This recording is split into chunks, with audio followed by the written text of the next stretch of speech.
Les vraies voix Sud Radio, le grand débat du jour. Si nous étions attaqués sur les sujets commerciaux, l'Europe devra se faire respecter. C'est le scénario qu'Emmanuel Macron voulait à tout prix éviter. Donald Trump annonce l'instauration d'une taxe de 25% sur tous les produits européens. Ce sera sur les voitures et d'autres choses. Ils ont profité de nous d'une manière différente. Bon, après, il n'y aura pas non plus beaucoup de surprises sur la réaction de l'Union européenne. Il faut avoir une réaction qui soit ferme et proportionnée. C'est le principe même de la circulation et de libre-échange. Soyons honnêtes, l'Union européenne a été conçue pour entuber les États-Unis. C'est son objectif. Est-ce le début d'une guerre commerciale ? Les droits de douane de 25% sur l'acier arrivant aux États-Unis entrent en vigueur aujourd'hui. La Commission européenne donc promet de riposter dès le 1er avril avec des tarifs forts mais proportionnés sur une série de produits américains.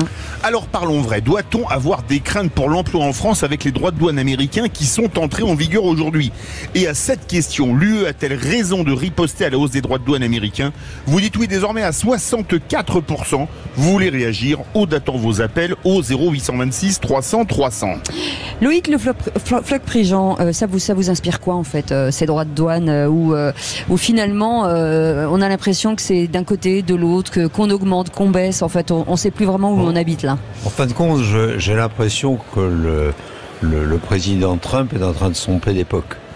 C'est-à-dire que c'est plus compliqué que ça aujourd'hui, et augmenter les droits de douane, avoir de la réciprocité pour l'augmentation des droits de douane, ça conduit à de l'inflation. Et l'inflation va ralentir forcément. Va ralentir forcément, et la bourse américaine est en train de lui dire depuis ce matin, bon, vous allez peut-être un peu loin là, c'est pas vraiment dans notre intérêt. Donc je pense qu'il faut garder son calme. Et regarder ce qui va être réalisé vraiment par Monsieur Trump et quelles vont être les réactions entre les annonces finalement et les actes et la réalité. D'accord. La réalité. Et donc on va voir, parce que tout le monde va râler dans tous les sens. C'est-à-dire que c'est très français, on a l'habitude nous. Hein. Oui, mais les autres aussi vont râler. Oui. Par conséquent, si jamais un produit est absolument indispensable pour les Américains et qu'il faut l'augmenter de 25 ou 30%, je vous assure que les Américains vont râler aussi. Oui. Et donc, laissons un peu de temps. Mitterrand, mon maître, avait tendance à dire laissons un peu de temps au temps. Et c'est là-dessus que je suis, moi. Je considère que ce qui est important, c'est que les industriels continuent à avoir confiance dans leur technique, dans leur organisation, dans leur matériel, qui continuent à vouloir produire et qu'ils attendent tranquillement ce qui va se passer. Nous avons eu des difficultés avec les produits chinois qui nous ont mis en grande difficulté, il faut bien le dire. Être attentiste n'est pas toujours très bon, il faut anticiper aussi, oui. quoi qu'il arrive. Oui, il faut anticiper, mais ne pas s'énerver. Voilà, c'est ça que je veux dire. Très bien, dit-il avec une voix très calme. Sébastien Gillet, les exposants qui sont ici, ils ont peur des mesures qui tombent aujourd'hui, parce qu'il y a beaucoup de stands où on fait de la métallurgie ici, et donc des produits en acier, par exemple. Oui, bien sûr. De toute façon, il y aura forcément un impact, et Cécile l'a dit tout à l'heure, donc il y aura un impact forcément sur les exposants d'ici 6 mois, 1 an, 2 ans. Mais moi, je vais dans le sens un petit peu de Loïc. C'est vrai qu'il ne faut pas s'énerver, parce que c'est ce que fait Trump. Il s'énerve. Et en effet, il risque encore d'une nouvelle fois changer d'ici 2 jours, 3 jours, 4 jours. Mais par contre, je maintiens ce que j'ai dit dans l'introduction. Il faut que l'Europe se positionne de manière aussi un peu plus forte, plus clairement, parce qu'il y a 2 blocs qui sont clairement aujourd'hui définis. Et si nous, on ne s'impose pas avec nos forces et nos faiblesses, on risque dans 10 ans, 15 ans vraiment de beaucoup souffrir. Anaïs Bouagilis, quand on voit les produits qui risquent d'être frappés de mesures de rétorsion par l'Europe, alors j'en cite quelques-uns, les bateaux, le bourbon, alors pour ceux qui ne sont pas buveurs de whisky ou de bourbon, ça ne va pas beaucoup les pénaliser, les motos, c'est quand même amusant parce qu'a priori dedans il n'y aurait pas l'automobile, et bizarrement les constructeurs allemands construisent énormément aux États-Unis des usines américaines qui exportent énormément vers l'Europe. Est-ce qu'on n'est pas en train finalement de faire des mesures de rétorsion cosmétiques ? À géométrie variable. Exactement, si vous préférez. Alors, faut quand même préciser que la balance commerciale de l'agroalimentaire française est excédentaire, justement parce qu'on vend des spiritueux. Absolument, sinon il serait déficitaire. Elle serait déficitaire. Donc, alors, bien entendu, en fait, il y a cette tension commerciale. Elle révèle aussi la divergence d'intérêts et de stratégie entre les États membres. L'Allemagne est aujourd'hui, alors dans une situation industrielle relativement difficile, l'Allemagne est en phase de désindustrialisation depuis 2016.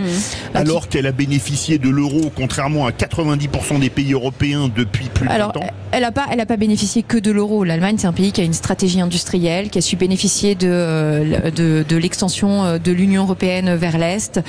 C'est un grand pays industriel. Donc, on peut parler des bénéfices de l'euro, mais on ne peut pas limiter l'industrie allemande à ce sujet. Il n'y avait pas que ça, on est d'accord. Et aujourd'hui, l'industrie allemande est en difficulté en raison notamment de sa dépendance au gaz et de ses choix en termes de mix énergétique.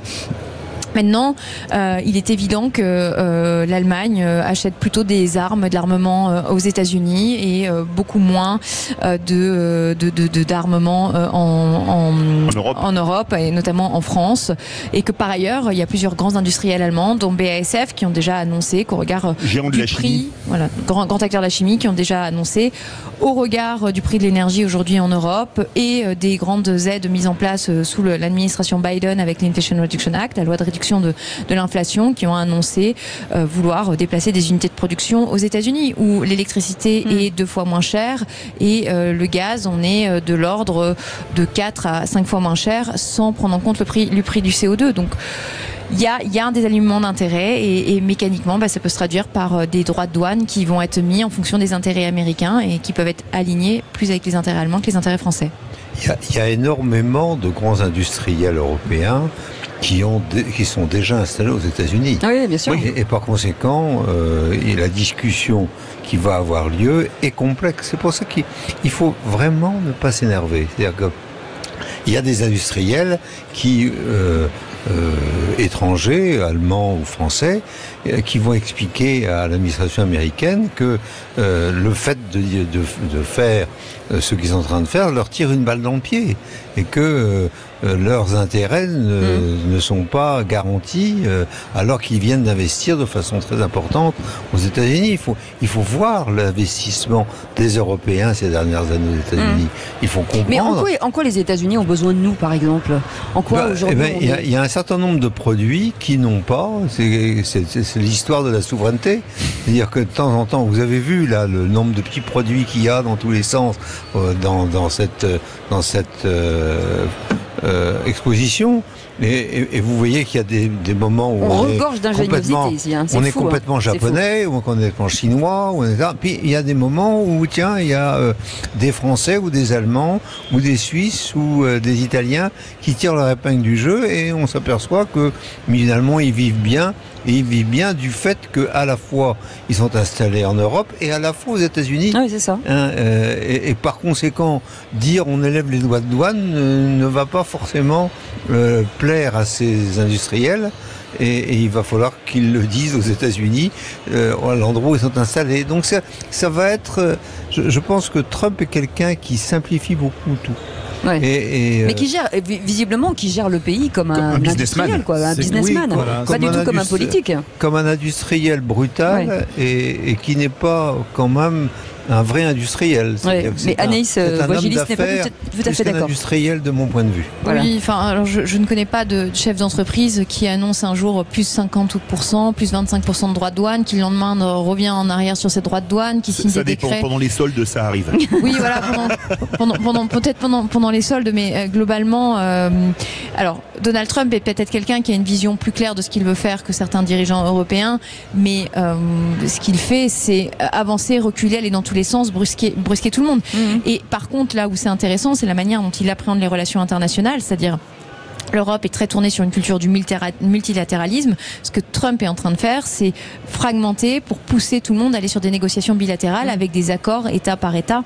Et ça, c'est un changement de paradigme. Ça peut fonctionner. Voilà, au regard des divergences au sein de l'Europe, on peut se dire que peut-être que certains finiront par céder aux alarmes de Trump, mais je suis pas convaincu que cette méthode soit viable sur le long terme. Et puis elle est pas très. En tout cas, il fait bouger les choses.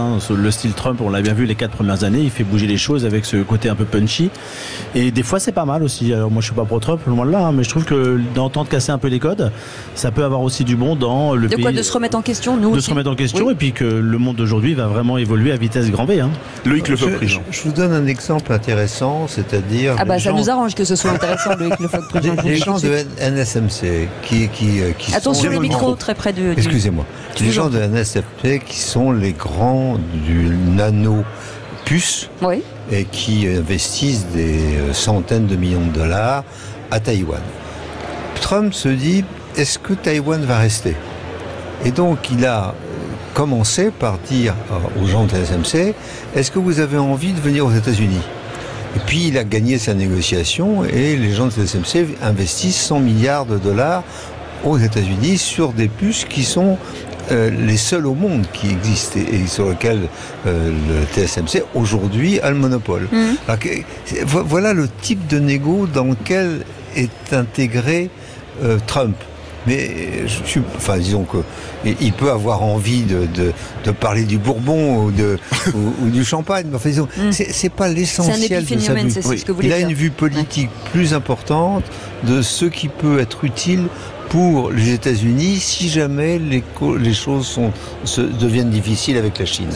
Et c'est quand même très orienté sur cette difficulté éventuelle avec la Chine. Non, pour moi c'est du court terme. Oui. De toute façon, le businessman qu'il est, c'est du court terme. Il pense pas dans 10 ans, lui. Anaïs ou Agilis, vous voulez réagir ? Alors, je pense que sur TSMC, les semi-conducteurs, on ne le doit pas à Trump, on le doit quand même à Joe Biden qui avait une stratégie et certains grands acteurs américains, notamment des Apple, qui se sont posé la question de sécuriser le rapatriement de la production de puces sur le territoire américain, notamment au regard des craintes sur l'invasion de Taïwan par rapport à la Chine, et que depuis plusieurs années, on a eu d'abord sur l'administration Obama, puis l'administration Trump, puis encore l'administration Biden, une augmentation des tensions commerciales avec la Chine, la volonté de sécuriser certaines chaînes de valeur et des barrières tarifaires qui étaient très orientées vers la Chine. Et un monde américain qui se tourne vers le monde pacifique et certainement au détriment de l'Europe. Et c'est aussi quelque chose que culturellement on n'intègre pas en Europe, c'est comment est-ce que le rapport avec les États-Unis évolue, où on n'est plus le centre des relations parce qu'il s'intéresse beaucoup plus à ce qui se passe en Pacifique. Il y a une question que je me pose, c'est que les Américains vont taxer l'acier européen, mais quand on regarde les choses en face, il n'y a plus qu'un seul sidérurgiste européen qui s'appelle ThyssenKrupp, parce que les autres sidérurgistes européens sont tous devenus indiens. Corus, qui était l'acier anglais et néerlandais, a été racheté par Tata, un indien, et Mittal a racheté Arcelor, qui était la sidérurgie française, espagnole et luxembourgeoise. Est-ce que comme des milliardaires indiens risquent de perdre de l'argent, ils vont pas demander à leur gouvernement de taxer les produits américains? Et c'est quand même un marché de plus d'1 milliard de personnes, l'Inde, à titre de rétorsion. J'ai pas forcément la réponse là-dessus, j'ai pas étudié le sujet. Après, si on n'a plus qu'un seul sidérurgiste européen, c'est aussi qu'à un moment on a tourné le dos à l'industrie, notamment à l'industrie lourde. Après, bien entendu, à partir du moment où on commence à mettre des barrières, tout le monde va se tendre, mais les Indiens ne sont pas des enfants de cœur. Les Indiens pratiquent un dumping, notamment sur les produits pharmaceutiques à l'encontre de l'Europe. Et peut-être que la question qui va se poser à nous, c'est est-ce qu'on est capable d'aller nouer des alliances et des partenariats stratégiques avec des pays avec lesquels on n'a pas voulu discuter pendant longtemps, en se disant qu'ils ont autant que nous à perdre peut-être dans cette dégradation des relations internationales. Je voudrais revenir sur ce que j'ai dit au départ, à savoir que ce sont des industriels qui négocient avant des pays. Et par conséquent, les industriels de la sidérurgie... C'est eux qui ouvrent c'est eux qui vont discuter, la voie parfois, qui vont discuter et qui vont voir ce qui est possible ou non de faire. Et en conséquence, ceux qui vont fermer dans tel ou tel pays et ouvrir dans l'autre, etc. C'est un problème d'industriel beaucoup plus qu'un problème d'État. Par contre, il y a des vrais problèmes d'État derrière ce qui est fait de temps en temps. C'est pour ça que je parlais de l'informatique. C'est là où le régalien est le plus important. Oui. C'est-à-dire que pour les présidents successifs américains, comme l'a dit Anaïs, le fait de pouvoir être privé ou d'avoir la Chine qui est avant eux sur les très très petites puces, les nanos, c'était horrible et non. Alors je suis d'accord avec elle, la discussion est là depuis longtemps. Simplement, il y en a un qui l'a fait, qui a amené les types de CSMC sur le terrain et qui lui a dit maintenant tu signes le chèque de 100 millions de dollars. Donc c'est intéressant ce que vous dites. C'est ça l'intérêt de Trump, c'est qu'à un moment, il est tellement obsédé par quelque chose qu'il n'y a plus que ça qui existe et il dit maintenant tu signes. Mais Sébastien Gillet, c'est intéressant ce qu'il dit, c'est-à-dire que on devrait, alors je ne sais pas si c'est vraiment le cas, mais écouter beaucoup plus les industriels qui, s'ils eux montrent la voie et que derrière le gouvernement, en tout cas les politiques si engouffre, tant mieux, mais c'est aussi une voie diplomatique vers les pays j'ai l'impression, avec lesquels on peut traiter. En écoutant les politiques d'aujourd'hui, aussi bien les politiques européens que français, qu'ils ne rencontrent pas suffisamment les industriels pour savoir ce qu'ils en pensent. Ils viennent demain. Et ils ont une vue un peu angélique des choses, ou un peu conflictuelle, ultra conflictuelle, etc. Demain, vous en aurez 3, je crois. Demain, vous en aurez 3. On a le Premier ministre. La vie est plus compliquée. Oui. On a le Premier ministre qui vient donc demain en fin de journée. Marc Ferracci. Alors, on a Marc Ferracci qui vient toute la journée. On a bien sûr la ministre du Travail qui accompagnera donc le Premier ministre. Donc c'est aussi une première quand même sur Global Industries. Donc j'espère il y a des prises de position parce qu'en fait leur souhait à tous les trois, en tout cas tous les deux, principalement Marc Ferracci et le Premier ministre, c'est d'avoir une allocution, une prise de parole sur la grande scène avec l'ensemble des industriels. Donc ça va dans le sens de ce que vous dites. Bien sûr, c'est les industriels qui vont guider et qui vont diriger, mais il faut qu'aujourd'hui on ait des prises de position politiques, des soutiens politiques. Donc je suis peut-être encore un peu naïf, mais en tout cas je crois. Après avoir écouté, de mon point de vue, c'est ça la différence entre vous et moi. On fait revenir Cécile et Philippe demain. Et puis ensuite décide plutôt que de commencer par décider et que les industriels écoutent sagement le truc, ce que je voulais dire, et on rebondit avec vous, Anaïs Voix-Gillis, c'est de dire que finalement les industriels restent et les politiques changent. Donc il faut bien les écouter aussi, ça c'est une trajectoire. Oui, alors bien entendu c'est une évidence. Par contre, il y a une chose, l'industrie elle fonctionne dans une société, elle est subit ou bénéficie d'un cadre réglementaire, politique, etc. Et qu'il y a une chose et une question qu'on ne veut pas se poser, et dans le cadre européen et dans le cadre mondial. La situation industrielle de la France n'est pas la situation industrielle de l'Europe. L'Europe est excédentaire d'un point de vue de balance commerciale, ce qui n'est pas le cas de la France. Réindustrialiser la France, c'est poser la question du niveau industriel de la Chine. La Chine est en surcapacité de production mondiale dans un certain nombre de domaines. Donc si les États-Unis, ce qui permet de faire du dumping, mais si les États-Unis veulent se réindustrialiser, si nous voulons nous réindustrialiser, renforcer la base européenne de l'Union européenne, ça pose mécaniquement la question des équilibres mondiaux de production. Et donc là, à un moment, ce sont aussi des mesures politiques à prendre. Sinon, les industriels, ils iront là où la compétitivité se fait, là où les marchés sont. Merci beaucoup. Allez, vous restez avec nous. On fait une petite pause dans un instant. Le qui c'est qui l'a dit. Le qui c'est qui l'a dit. On va vous expliquer parce que vous qui êtes autour de cette table, et que le floc Préjean connaît parfaitement. Hein. Vous gagnez mais parfois. Je suis nul. Ah ben voilà, vous êtes nul. Oui. Mais nul, mais c'est drôle. Oui. Voilà. Et ben on en parle dans un instant. À tout de suite. Bienvenue. On est en direct de Global Industries. Vous allez gagner. Vous inquiétez. 2025 et on est avec vous jusqu'à 20h. À tout de suite. Sud Radio, votre avis fait la différence. Merci à vous pour la qualité des débats et le pluralisme que vous apportez qui fait un bien fou à notre démocratie. Sud Radio, parlons vrai.